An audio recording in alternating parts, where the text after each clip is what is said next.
Okay, so we're carrying on with our complex numbers, and we're on to the last part, which is applications of De Moivres theorem. Okay, so if we ever have a minus in here, we can't apply De Moivres theorem straight away. We have to sort it out first. And what we have to do is we need this to be a plus. So what happens is we just change this to plus and the two angles become minus, and we can use De Moivres theorem then. Okay, so your R becomes cos of minus theta plus I sine of minus theta, all to the power of n. Remember to apply De Moivres theorem, the n goes onto your modulus, so you'll have r to the power of n, and then it will be cos of negative n theta plus I sine of negative n theta as well. Okay, so simply just change the minus to plus and your angles become minuses, and you can use De Moivre then.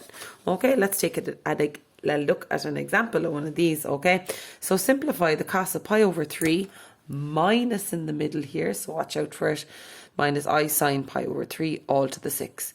Now, they could say it in one of these three ways, in the form a plus bi, in rectangular form, or Cartesian form. They're all the same. That's your a plus bi.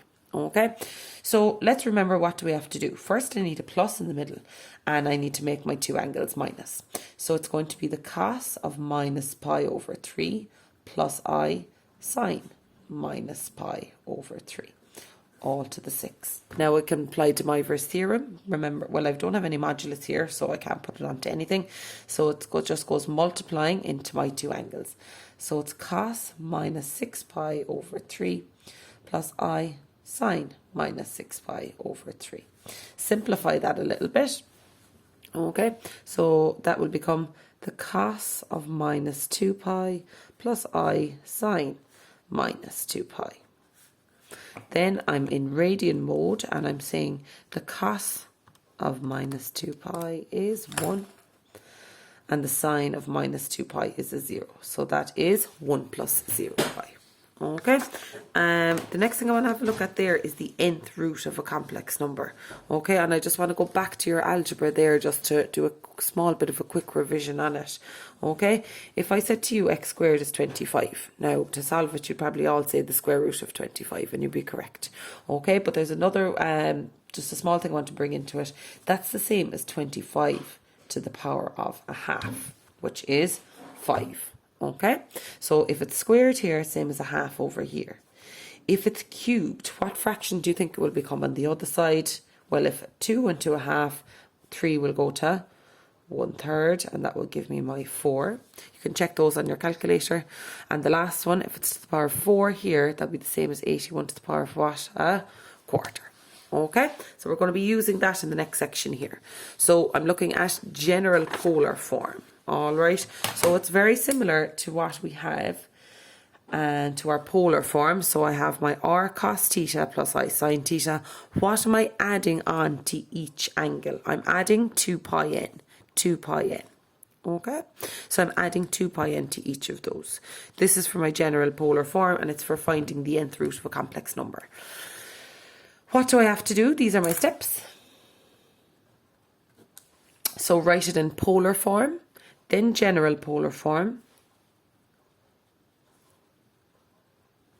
Apply De Moivres theorem and let your n equal 0, n equal 1, n equal 2. How many roots will I have? Well, if it's z squared, it's got 2 roots. If it's z cubed, it's got 3 roots, and so on. So you sub in just 2 of these if it's got 2 roots, 3 of them if it's got 3 roots, and so on. Let's take a look at an example.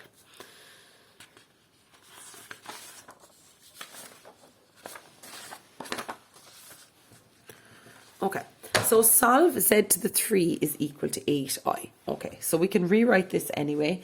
So z3 is equal to 8i. Z is equal to what? If it's a 3 here, what does it become on the other side?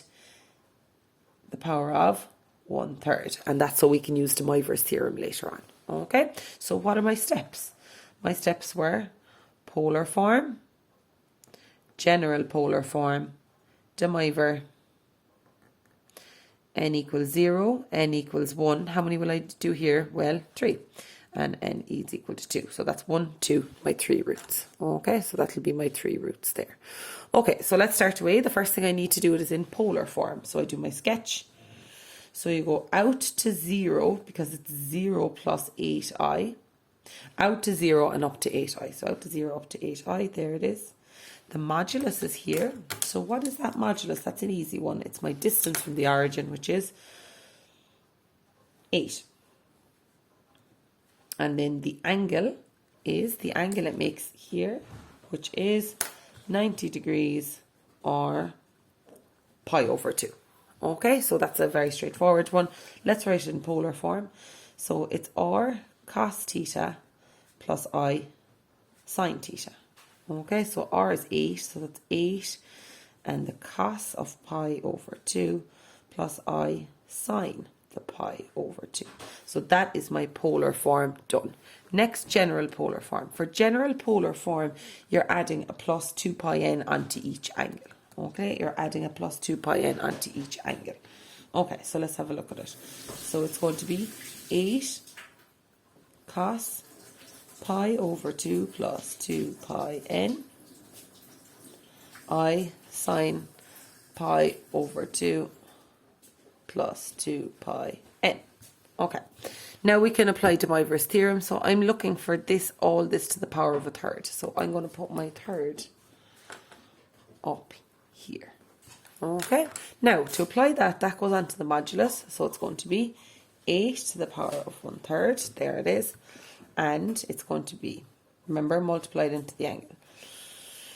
Cos of 1/3 multiplied by pi over 2 plus 2 pi n plus I sine 1/3 multiplied by pi over 2 plus 2 pi n.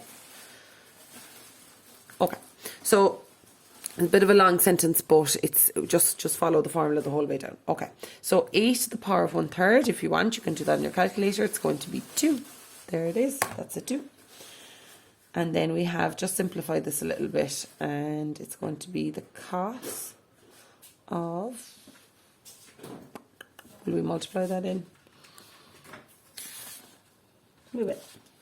1/3 of that is going to be pi over 6 plus 2 pi n over 3 plus I sine pi over 6 plus 2 pi n over 3. Okay, so now we have to, so that's my third sorted out because it went onto this and into each angle. Now that's general and then the De Moivre. Now get my 3 roots, so let n equal 0. So when n is equal to 0, what does the whole thing come out to be? The cos of pi over 6 plus 2 pi is 0 over 3 plus I sine pi over 6 plus 2 pi is 0 over 3. So they just cancel out to be 0. So it's going to be 2 by, what is the cos of pi over 6? Stay in radians. So it's the cos of pi over 6 equals root 3 over 2. So that's root 3 over 2. That's gone. Plus I sine, don't need to write that in because I'm going to work it out. I times the sine of pi over 6. So sine pi over 6 equals a half. Okay, so it's I by a half. Multiply those in. You just get root 3 plus 1i. And that's my first answer. 2 more to go. Next one, n is equal to 1. So, subbing in again, I have 2 cos of pi over 6 plus 2 pi 1 over 3 plus I sine pi over 6 plus 2 pi 1 over 3. So I have 2 multiplied by, okay, so I'm just going to work that out in my calculator. So I have pi over 6 plus 2 pi over 3. And that is 5 pi over 6. And we can just say the cos of that equals minus root 3 over 2. Minus root 3 over 2 plus I times, we can say this will be the same angle. So it's pi over 6 plus 2 pi over 3. Plus 2 pi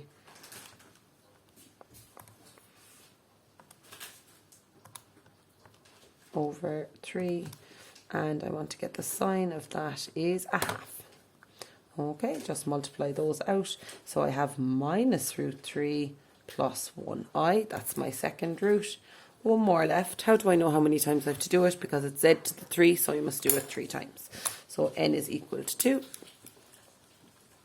So I'll begin. I have 2 cos of pi over 6 plus 2 pi by 2 over 3 plus I sine pi over 6 plus 2 pi 2 over 3, and it's going to be 2 multiplied by, so I'm going to say pi over 6 plus 4 pi over 3 equals, what is the cos of that?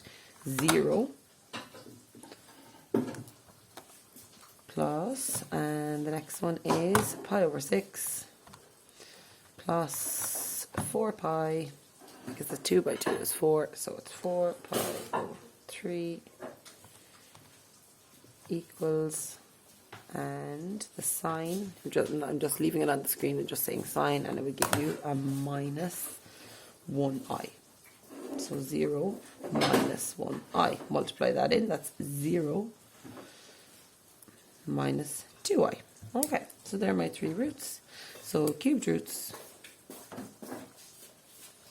of 8i are root 3 plus 1i minus root 3 plus 1i and minus 2i, or 0 minus 2i. Alright, so what are my steps there? Get it in polar form by doing your sketch, get your modulus and your argument, so you're familiar with your polar form.